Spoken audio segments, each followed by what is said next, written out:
Subject is, well, I'll pray before we say. All right. Dear Father in heaven, thank you for another day of life, and pray you would bless us as we seek to be educated, and ask in Jesus' name. Amen. So notice in 1931, the General Conference meets how many years? Every 5 years. But they don't wait 5 years to talk business. They meet every year. One of the biggest meetings they call the Fall Council. You know, not everybody's coming like the GC, but you know, all the responsible men are there. At the Fall Council in 1931, there was a decision made to accredit all the Seventh-day Adventist schools. Now, in 1935, at the Fall Council, they said, what did we do in 1931? And the Bransen report is a report on the discussions made at the Fall Council in 1935. That's what we're going to look at today with some background and application. Schools, Part 19. The Bransen report and accreditation. Remembering in 1931 all the schools were accredited. I took this from Wikipedia. Yeah, it's Wikipedia. But if you don't know what accreditation is, Wikipedia gives you kind of a white bread definition. Educational accreditation is a type of quality assurance process under which services and operations of educational institutions or programs are evaluated and verified by an external body to determine if applicable and recognized standards are met. In other words, that you're up to snuff. You got to be doing it right. If standards are met, accredited status is granted by the appropriate agency. You meet the standards of the agency, they certify you, and you're now accredited. In most countries, the function of educational accreditation is conducted by a government organization, such as a Ministry of Education. U.S., it's a little different. In the United States, a quality assurance process exists that is independent of government and performed by private nonprofit corporations. But don't stop there. Those organizations are formally called accreditors.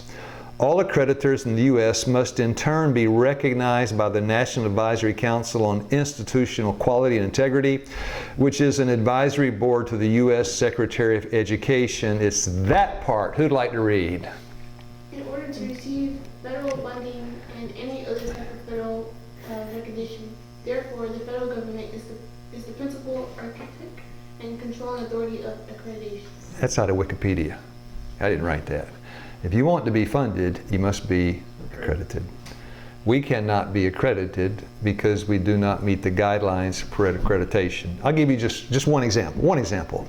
We are not an equal opportunity employer. We are not. We only take Seventh-day Adventist. We'll never see a penny from the government. That's the cost of, not, and that's okay. And this is just a side note. This is later. Wilcox was the editor of the Review and Herald back in the 30s, but this is just a little statement he made. This is out of context, but it's about accreditation. National Park does not believe, of course, National Park was a school for women. National Park does not believe in the standardization of college courses or in measuring educational efficiency in terms of the number of weeks in a college. And it kind of tells you what they would have to do if they want to be accredited. Some of the things that go along with accreditation. Educational efficiency in terms of the number of weeks in a college year, they set your calendar. Or the number of volumes in a college library, they tell you what books will be in your library. Or the number of degrees held by its instructors. The certification of your instructors will be this kind of degree from these kind of schools. And National Park said, no, the price is too high. We're not going to buy into accreditation. He just used that in the discussion. So now what I've tried to do, if I put something in there, I yellow it out and put my initials beside it. So it did not come in the original Bransen report, okay? What we're reading from this morning is the Bransen report, the minutes of a committee meeting by the General Conference members at the Fall Council. This is right out of the church. Events following the Colorado Springs Convention, and then now this is not the Bransen report yet. So who'll read the top one? Professor Howell and Irwin worked together cordially as they saw so many things alike. When Professor Howell laid down the work Professor Irwin carried on. Okay, but the demand for accreditation continued. Now, of course, Howell was head of the GC Education Department. Irwin had been down there at Avondale, president at PUC. Now he takes over the education department and general conference. In the early 1930s, I put 31 is the day, the General Conference Committee appointed a special committee to give study to recommend what should be done. That committee visited the different colleges and studied their situations. At the end of their investigation, visited the Adventist colleges, studied their situations. At the end of their investigation, the committee recommended that's their recommendation.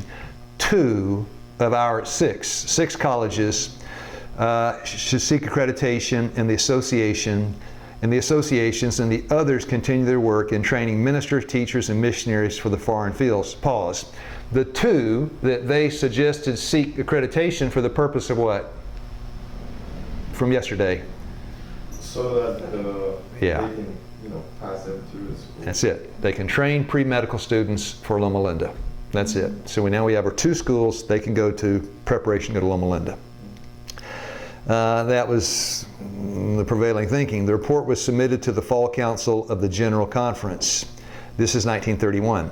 There it was reconsidered, and the GC president urged its acceptance. He's urging 2 of the schools and pleaded with the men to accept it. But no, the college men said. What did they say? Who read? Some were accredited, so they all it was. And that was the Fall Council in 1931. And I wrote that, 1931 decision made to accredit all 7-day Adventist colleges. From that time on, a stampede set in for accreditation and university-trained teachers. Each faculty seemed to try to outdo the others in their race for accreditation and for doctor's degrees. And I put in there from non-SDA schools because you couldn't get a doctor's degree from an SDA school. So that's kind of the lie of the land in 1931 up to 35. And this is Mozar, Elder Mozar, who was taking advanced work at Yale University, the president of the GC, thank you, A.G. Daniels. Mozar, now retired in Loma Linda, was taking graduate study at Yale University about 1925 to 26. F.C. Gilbert and A.G. Daniels, retired GC president, he went out I think 1919, gave him the following counsel. So remember F.C. Gilbert, the Jewish converted Jew, why the Jews rejected Jesus, we studied Gilbert. They gave him some counsel. What was their counsel to Brother Mozar out there at Yale? Brother, the time will never come when a Seventh-day Adventist minister will need a degree to preach the third angel's message.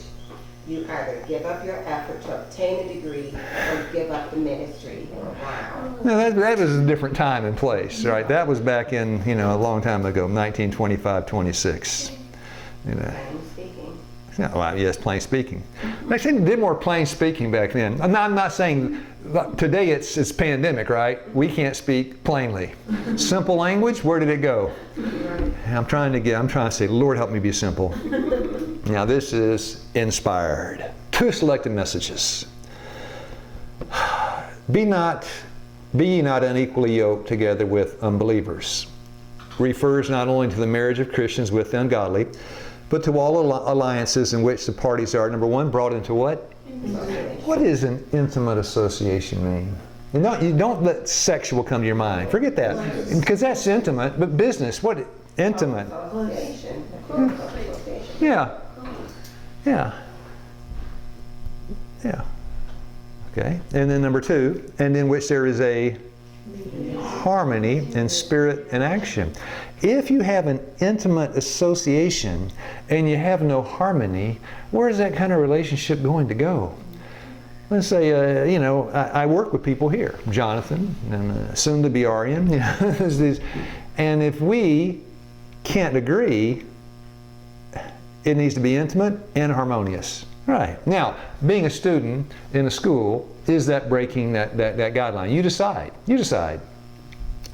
The Lord gave special direction to Israel to keep themselves distinct from idolaters. Does attending a secular school violate the principle contained in this paragraph? It's up to you. The Lord gave special direction to Israel to keep themselves distinct from idolaters. They were not to intermarry with the heathen, nor form any confederacy with them. What's a confederacy? You get a bunch of Harley guys riding down the road. They're confederating together. Based on what? Motorcycle. And attempt to do what? Go rob the liquor store. You know, that's how crazy the world is today. So now the Bransen report. And I'll ask questions. I want to read and ask questions, and you got to give the answers. Bransen report delivered at the Fall Council October 30, 1935. The following action taken at the Fall Council of 31 was quoted. This is what we did 4 years ago. Whereas we know full well from observation and repeated warnings from the Spirit of prophecy that by sending our teachers to the universities of the world for advanced degrees, we are exposing them to great dangers, as is evidenced by the number of our men who have already in this way lost their hold upon God, and realizing that there is great danger to our system of Christian education through the molding influences of these worldly schools on our teachers. So let's back up. Who is sending the young people to these secular colleges? It tells you right there, I underlined it. Who's doing the sending? Whereas we, this is the Jesus, yeah, the church, is sending the people to the schools. So as you read this, don't get hot at the young people going, because the young people were sent by the old people, right? This is the facts. Whereas we know full well from observation and repeated warnings from the Spirit of prophecy that by sending our teachers to the universities of the world for advanced degrees, why were the old people sending the young people to the universities of the world for advanced degrees? So that they can have a king like everybody else. It was a requirement of accreditation. If you want to be accredited, that's the price. You send your people to their schools. It doesn't word it like that, but that's what it is. And did they know they were exposing them to great dangers? Well, sure. You get some Seventh-day Adventist ministers, been into work 30, 40 years. He looks at Babylon, he said, that's dangerous. But listen, little Jenny May, you got to go out there and get it. No, I'm serious. You got to go out there and get a degree and come back here. While you're there, do not imbibe what they think. So when you come back, you don't bring that thinking with you. Now go. By the number of our men who have already in this way lost their hold upon God. And they had seen it for 4 years. Many of the Seventh-day Adventist youth that went never came back. And realizing there is great danger to our system of Christian education through the molding influence of these world schools and our teachers, we recommend, okay, the Bransen report, now 1935, that in the selection of teachers to attend the universities, now we're only scratching the surface. Bransen report's very long. The whole report I'll be glad to send it to you. Send me an email. We recommend that in the selection of teachers to attend the universities, who are we going to choose? Yeah, we're going to choose people that do not believe in secular education, and we're going to send them to the secular schools. Got to find somebody that does not believe in going, and then we're going to ask you to go. We recommend that in the selection of teachers to attend the universities, only persons of outstanding Christian experience who have been successful in Christian work, the Waldensians, right, should be chosen. Persons whose faith in the Bible and spirit of prophecy is well grounded and who realize that in attending the university they're being exposed to subtle and almost unconscious influences of infidelity. And persons who believe with all their hearts in the superiority of it should be Christian education. Now you answer. Why seek a secular education at infinite risk to your own soul?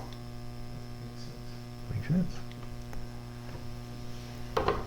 Who are we going to send to Babylon? Those that believe in their hearts that Babylonian education is wrong. Okay. Now, somebody define, where is it at? Who knows what that is? Teetotaler. Now the old guy knows, but you know what that is? Young people don't know. Huh? Huh? Yeah, that's it. That's it. Say it again. So Taylor, here's two. Complete abstinence from alcohol. That's all it means. It means complete abstinence from alcohol. That's what it means. Now, Why do you go into a bar? To get alcohol. To get alcohol. Socialize. If Leah told me, since you said that, she knows what it is. If you told me you're going into the bar to get a degree from the bartender, I'd say, yeah, I had to think, wouldn't it, you know?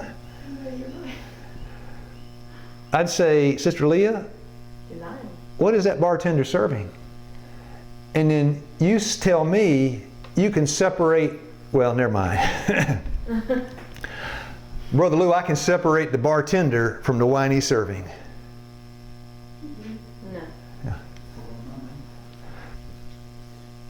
The bar is not a good place. Let me check. Different angle. Is a bar a good place to establish a relationship?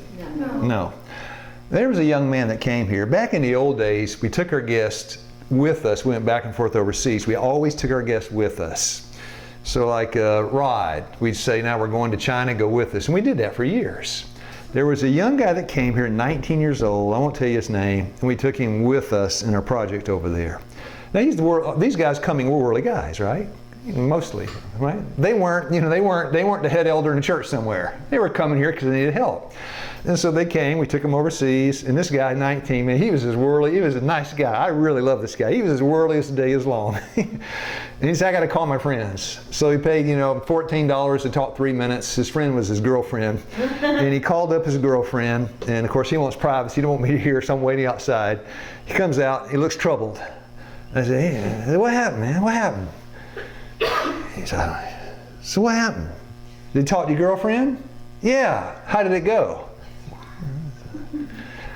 And he said, she was with My best friend. 4 of my best friends. That's okay. Did you talk to your best friends? A little bit. They were all drunk. Oh. Yeah. Yeah. A bar is not the best place to establish a relationship. Next question, how old is the earth? I don't know. You don't know? I know. Yeah, give or take. As an average. If you had said the earth is 4.5 billion years old, I'd say you've been in the bar too long, right? No, wouldn't you? Who told you that? The bartender. Come on. Don't listen to him. He's serving what all day? Wine. Now, 1953, and if you want to read something interesting, this is one interesting fact out of 5,000 facts in a modern day astronomy class. I didn't say astrology, astronomy. In 1953, Claire Cameron Patterson, a renowned, what's renowned mean? Yeah. Renowned geochemist at the California Institute of Technology, measured ratios of lead isotopes in samples of the meteorite that put tight constraints on Earth's age. Now we know the age of the Earth. Who read the rest? Samples of the meteorites show a spread from 4.53 billion to 4.58 billion years. Scientists interpret this range as the time it took for the solar system to evolve. Not an outright frontal assault on the Bible, but a subtle undermining of the book of Genesis. And that's how it works. I read it right there. I read it and then just went and got an example of it. That's what it says. To many of our youth, there is great danger in listening to the discourses that are given by those who in the world are called great men. These discourses are often of a highly intellectual nature. And I'm on a geochemist from Caltech. Come on. She studied what? I don't even know what an isotope is. She studied these things. I have proven the world, and it's about 4.5 billion years old. That's cute. She's cute, right? Got a pink drive when she uses her computer. These discourses are often of a highly intellectual nature, and prevailing errors of science, falsely so-called, and popular religious doctrines are mingled with wise sayings and observations, and give the impression that there is reason for questioning the truth of the inspired word. That is a classic example of a application of 14:8, the getting drunk in Revelation. You come out of the bar and your mind is cloudy, right? Just cloudy. Don't you? Now you want to hear a crazy statement here too? It's like you read these things and you think somebody's gone crazy here. I mean, why would she even write something like that? It'd be safe for you to walk into University of California. It would be perfectly safe for you to go to MIT. If what? How often? Every day. Every day you get up, God, I got to have a new heart for today. Because if you don't have one, you can't withstand His agents, which are who? Them clever teachers. And that's what it says. Our land, if they were converted every day, but if they should feel at liberty to be off guard one day, that very day Satan is ready with his snares and they are overcome. The risk is too great. Yeah, it's high-risk business. I told, anytime you make a lot of money, usually you're doing something that's high risk, right? Say you're a drug dealer making $6,000. I knew one. $6,000 a day is what he was making. Wow. $6,000 a day. Of course, you know, the answer to him is enjoy it while you got it, because one day you'll be where? In jail. In jail. And one day he was. $6,000 a day. How can a man make that much money? You know, 6 times 7, he didn't take Sabbath off. 6 times 7 is $42,000 a week. How much did he pay in income tax? Nothing. Of course, he's a crook. Making $42,000 times 10 is $500,000 a year. How long does he work every day? An hour and a half. But it's high risk. It's high risk. And he said it's worth it. Okay. Okay. Guard against what? Your teachers. Now, who can read on the right? Nice book, huh? Who can read? Can you read the whole thing? Uncovering student ideas in earth and environmental science, 32 new formative assessment Probes. 32 formative assessment probes. Of what? Yeah.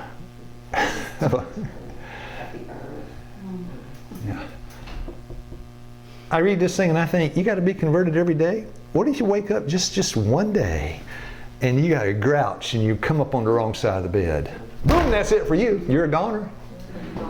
There was a man here. He was my age. This was like 10 years ago. We were my age 10 years ago. I think he was 42, 43. I was too. Got to be good friend. He was a Seventh-day Adventist. Nice guy. He told me, and I may have told you the story. It's okay. I'll repeat myself. I'm old. I have a license right here. He was a forensic psychiatrist. Now, I kind of know something about forensic. You know, Jailbird knows something about forensic. I said, I knew something about a psychiatrist. And I asked him one day, I said, forensic psychiatrist. Like psychiatrist, I know what that means. You nut up here.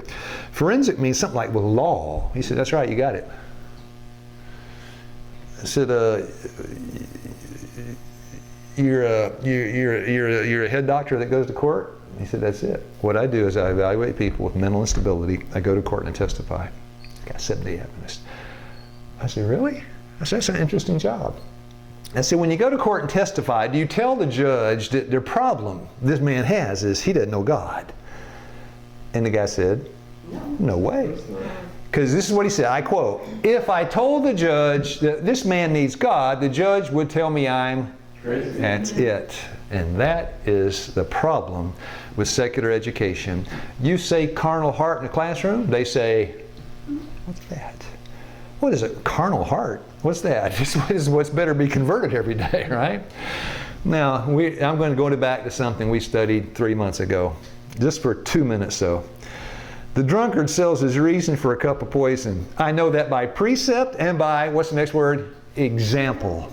You sell your reason. Now, I don't have much to start with.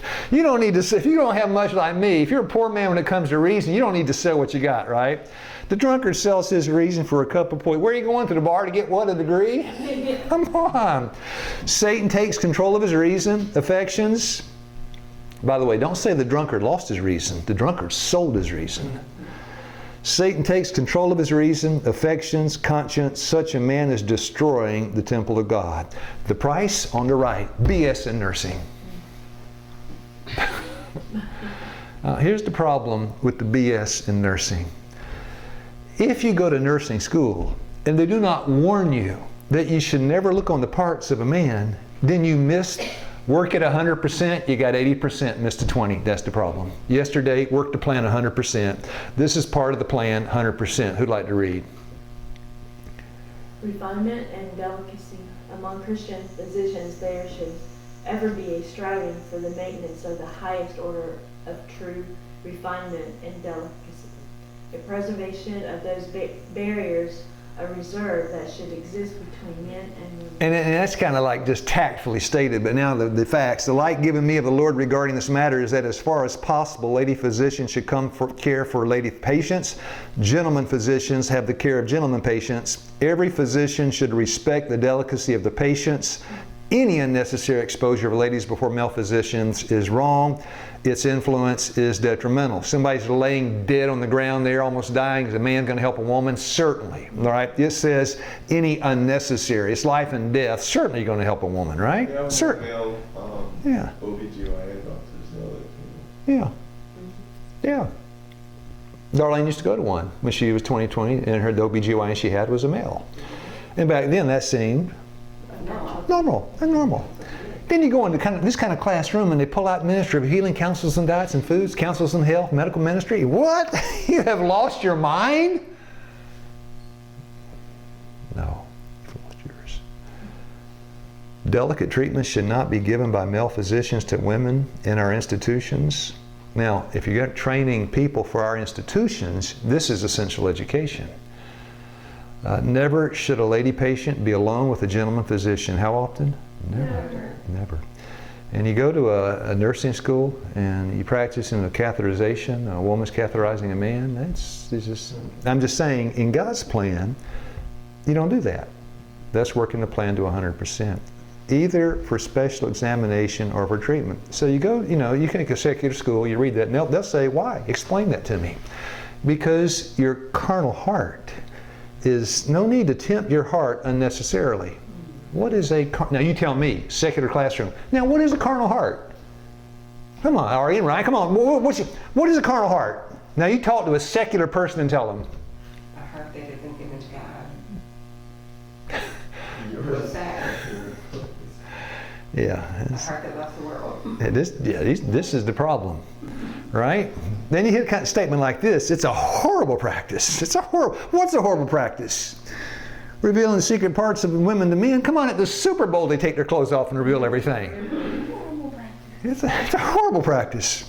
I remember I was in I'm sorry to even say I did this. I'm sorry, I shouldn't have done this. I was in Beijing, China for 4 days, eating granola 3 times a day. I was there for a meeting, bored out of my mind. I couldn't go out. Nobody spoke English. I didn't know what the food. I couldn't read the labels. I turned the TV on. I should not have done this. I turned on the TV. 2 channels in English. One was National Geographic and some guy hunting a lion, and the other was ESPN. And I used to be sports crazy. This was maybe 7, 8, 9 years ago.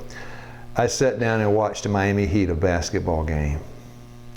And so they're playing I'm sorry. I'm laying there watching basketball. They have a timeout. In the timeout, who runs out on the basketball court? 2 things I had not seen up to that point. At that point, I probably was 55 years old. I'd never seen that many women dressed like that, except in a strip bar.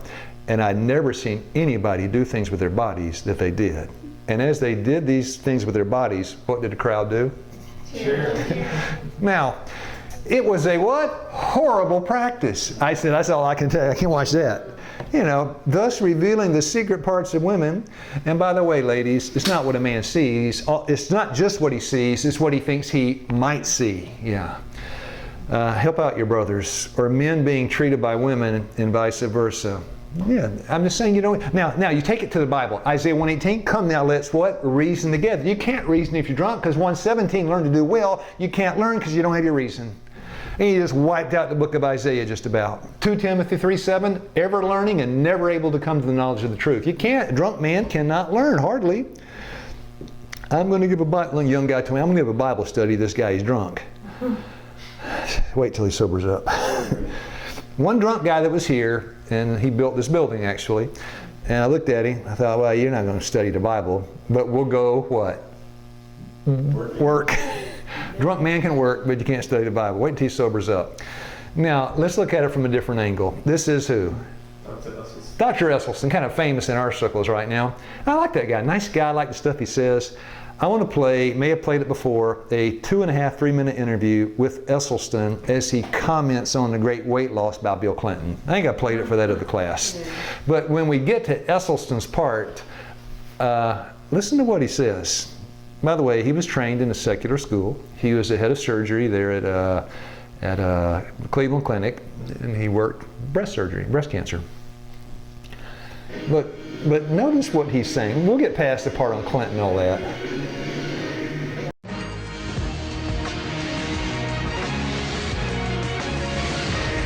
When I sat down with former President Bill Clinton this week in New York City at the Clinton Global Initiative, we spoke about the U.S. economy, the election, world affairs.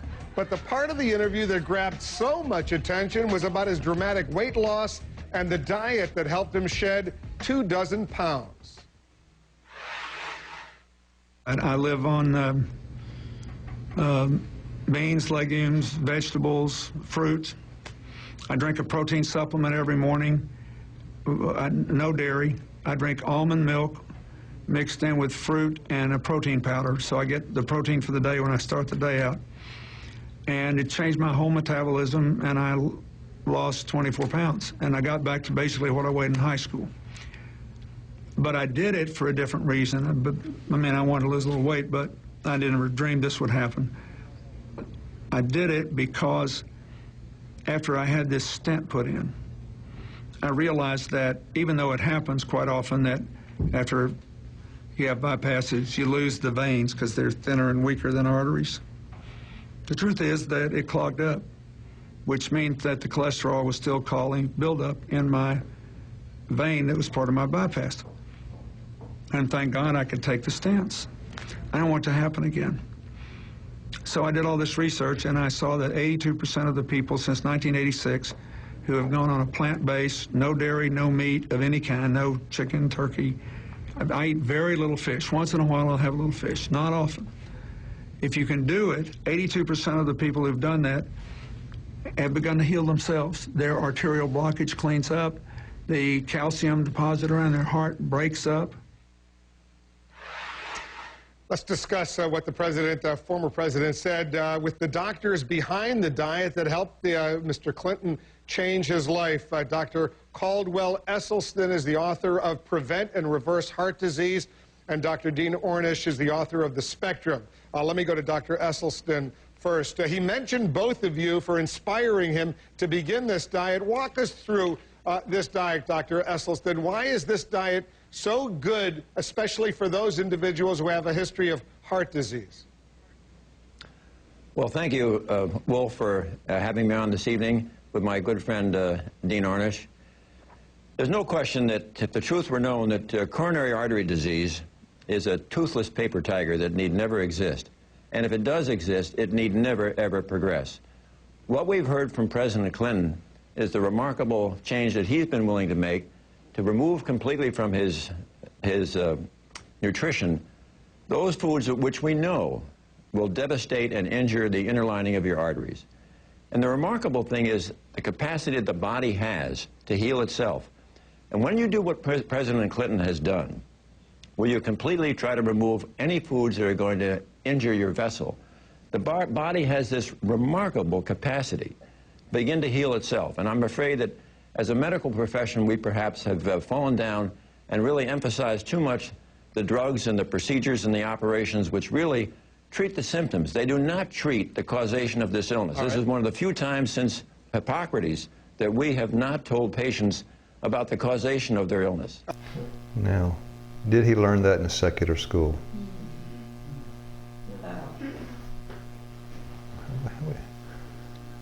Give me one thing, just name even one thing he said that was biblical, supernatural, or Christian. Wait a minute, body heals itself? I cut my arm, it healed itself. That's not Christian, is it? Is it? I mean, we say, well, Christ is bringing the healing. No, I'm talking about a pagan. A pagan believes the body heals itself. Okay? What did he say that was Christian? In other words, what did he say that a secular person like Clinton wouldn't buy into it? Nothing. Did he have our health message? Sure did. Did he have all of it? No. Okay, wait. Now wait. We put that with Lent. Now, if you don't know what Lent is, that's okay. It's Ash Wednesday to Easter. But if you don't know what it is, it's fine. So you got the Anglican Church, the Orthodox Church, the Catholic Church. Many observe this. That's okay. If you observed it, I wouldn't argue with you. It's 40 days of getting right with God, right? What is Lent? Who can read that if you got good eyes? Lent is the 40 days before Easter. It begins the day after Shrove. Yeah, that's good, sure. Tuesday, Pancake Tuesday. Pancake Tuesday. And Palm Sunday. Uh-huh. Christians celebrate Lent to remind them of the time Jesus fasted in the desert. Okay, that's okay. Never heard of that. That's okay. Yeah, you haven't heard of that? It's just kind of a, Lent. Yeah, Lent. Now, what's on Esselstyn's tie? I have no clue. I've been for Lent. Yeah. That message that Esselstyn has reaches who? Everybody. From Clinton, Rhodes Scholar, walking genius, to some kind of can't add 2 + 2 observing Lent. Ramadan, can you go over there and Esselstyn say it to the Muslims and they still receive it? All I'm saying is we have a message that reaches right to the heart. Right? Orthodox Church, we can go in there and we can give it. Isn't that true? Next question, our health message, is it God or health? Both. Both. And you can't learn that in a secular classroom.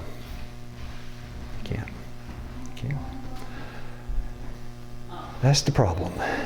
You can't learn the health message in the secular classroom. You can learn a lot of it, right? But that little part there, you can't get it. We believe, Brother Chairman, the Bransen Committee, as a result of our study of the situation, the safeguards we tried to throw around the policy of accrediting 4 years ago, I wrote that in 1931, when we entered upon this course have largely broken down.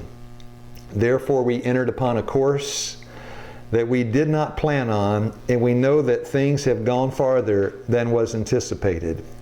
So if you think it's a premeditated effort to do something, no. These guys were honest-hearted in what they were doing and they could see some problems. Please don't miss that. We were facing dangers and perils in this matter of accrediting our colleges that were little dreamed of at that time when this action was taken 4 years ago. For instead of a few teachers being selected carefully by college boards as they had planned, what happened? Stampede! Stampede boards as was recommended.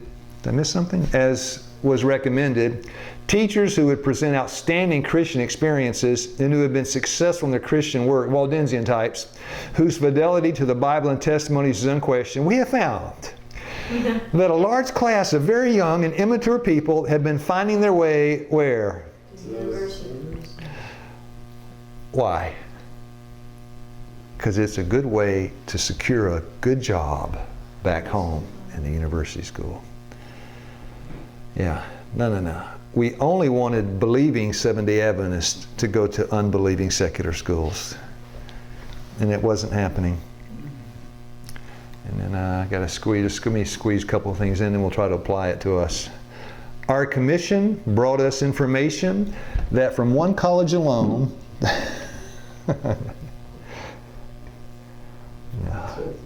Yeah, our commission, I was invited to a week of prayer at the University of Diliman and the University of the Philippines in Diliman in the Philippines. I was invited by Seventh-day Adventists. This was the University of the Philippines, this secular school. You know how many Adventists came to that thing? I looked at those people and I said, you all Seventh-day Adventists here? So what are you doing here in this place? We're amicus, right? We're going to be reaching out to save people in this university. Good luck. Because you're unconverted one day, you're a goner. And we read that, right? God does call some people to go in there. Our commission brought us information that from one college alone, 30 had gone into the university for further training during these years. We are told that in one university there was a get-together, where I remember this is the Bransen report, the GC Fall Council, was a get-together of our Seventh-day Adventist young people for a social evening, and there were 40 present at that social, and not all were reached by the invitation. We might multiply facts like that, which indicated to us, as we believe, that this thing has gotten out of hand. It has gone way beyond anything the nomination plan, and the byproducts of this are found in the schools where boards have been pressed by accreditation bodies to put men on their faculties who have advanced degrees. More advanced degrees required, more people going to secular schools, and that's it. That's my picture of a what? Snowball. It was snowballing. Until today, like today, and I'm jumping to today. If let's take a theology school staff. You got to have, you got to have half your people with secular degrees.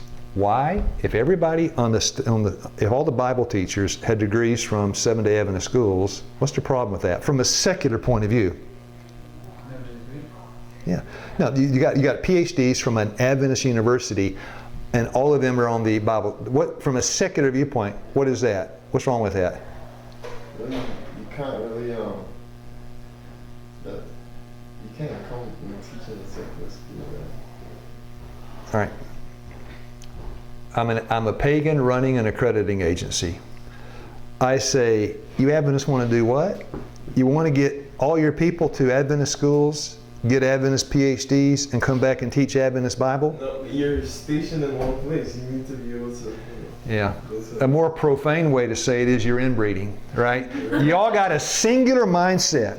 You got no balance. You're all teaching the same thing. Get some people with a diverse thing, and that's it. And so now you look at any place, any Adventist school, look at their faculty and look at their degrees, and accreditation requires them to have it from secular schools. That's just part of the deal. I'm sorry. I'm not saying condemning it or for it, I'm recognizing it. We believe that as a result of what has taken place, the wrong emphasis is being placed on certain things in our work. We believe that undue emphasis is being placed upon the idea of securing degrees from worldly institutions rather than training our young people, our youth, for spiritual service in the cause of God. The emphasis is being placed upon the importance of worldly studies and degrees, and this is having a mighty influence. As a result of what we see in the way of denominational, I underlined it, denominational sanction, they are there by direction of the General Conference. Who is speaking? GC members, the leadership of the church. We have sent our young people to a bad place. Let's call them back. And that was the discussion. Denominational sanction in the way of denominational encouragement in sending teachers to the universities, they are led to believe it is all right for them to go to the universities and seek this training, and scores are going. So if Pastor Went came up to me and said, Lou, you need to go to Georgia Tech and learn some things. Come on, go. Okay. Pastor Went says to me, you need to go to Georgia Tech and learn some things. Okay, I'll go. Okay, I'll go. Okay, I'll go. Okay, I'll go. Okay, I'll go. Okay, I believe that. 4.5 billion years. I don't see any problem with that. Mark of the beast. But then the problem is, like, where we need more institutions like this, because where else would they go if they're not going to get it at home?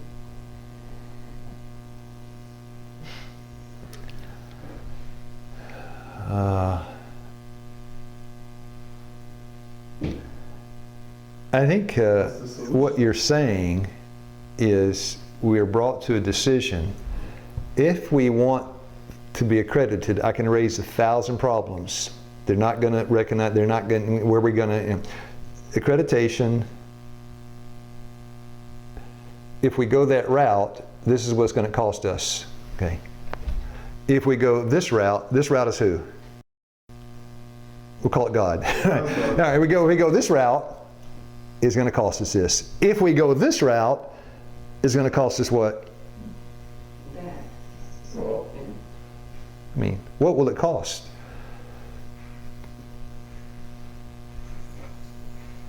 Yeah, you choose. The emphasis is being placed upon the importance of worldly studies and degrees, and this is having a mighty influence. As a result, in what you just said and what I just said, we're going to look at it by person, because you got all the people speaking. They were saying just what you and I are saying. But if we don't do this, it'll cost us this.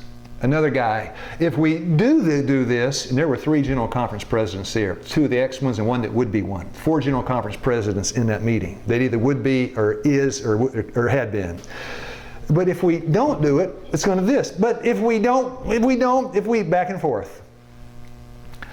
And then they got together and they counseled and they voted and made their decision. Denominational sanctions in the view of denominational encouragement in sending teachers to the universities, they are led to believe it is all right for them to go to the universities and seek this training, and scores are going. Many of these will be lost. They all see it. Yeah, many are going to go to hell. Many of the people we're sending to secular schools will burn in the lake of fire. But that's the cost of doing business. You know, you got to really be dulled down to read these kind of things. Many of them not have some kind of response. Many of these will be lost.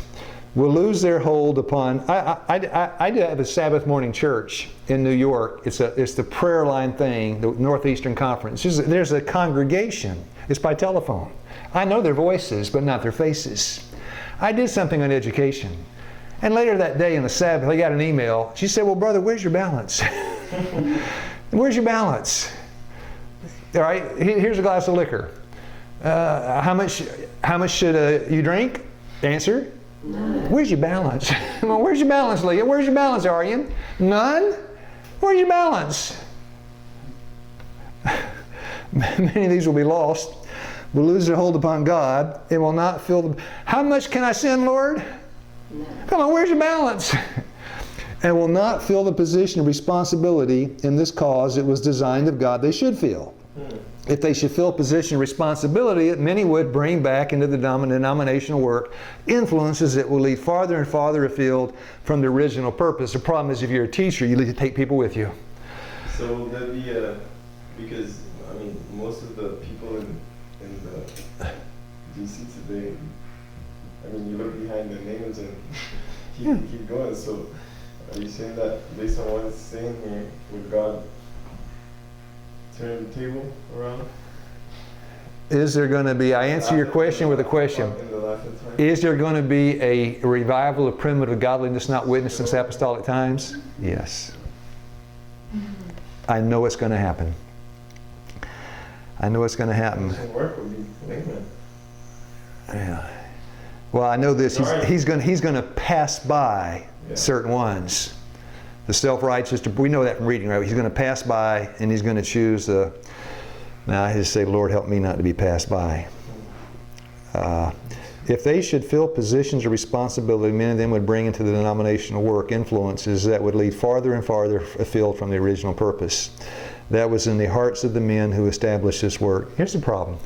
Oh, Lord have mercy. Here's the problem. You say, come out of the city. Let me ask you, where do you live, right? This is the guy over there at the building thing. He said, the guy said, I live in Jersey City. You know, if you don't know, like, all right, I mean, I know what Jersey City is. Jersey City is New York City with a river in between. Right. That's all it is. You got Jersey City, New York City, a river in between. It's the same thing. I live in Jersey City. You're telling me to come out of the country? You can't give this message if you don't live this message. Can you? No. Yeah. Now, Straw, the message he's giving is, yeah, it's true I went to Colorado, but I almost lost my soul there, you know. Bring into the denominational work influences that would lead farther and farther afield from the original purpose, that is in the hearts of men who establish this work. Your commission believes, therefore, as a denomination, that we are drifting and that it is entrusted to us here at the Autumn Council, 1935, to endeavor by the help of God that we will rectify anything that is wrong in what we undertook to do 4 years ago. That's it. And so there were some people standing up saying, we made a mistake, we need to turn back. That's it. And then one more, and then we're done. Other religious bodies have passed, but notice the date, 1935. The subject of education was being stirred. This is the Review and Herald. This is not the Bransen report. Other religious bodies have passed this way before us as a result of their efforts to secure worldly recognition. We know they made shipwreck of their faith. This is from Andrew D. Harmon. This again quoting out of the Review and Herald. The president, if you haven't heard of Transylvania College, back then it was a big deal. Transylvania College, an article which appeared in the Current History, December 1930, the hitherto undisputed claim that the church college carried a more wholesome moral and spiritual atmosphere has been a compelling argument in its favor.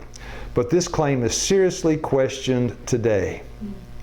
The requirements of standardizing agencies have compelled church colleges to shift their emphasis from morality to scholarship.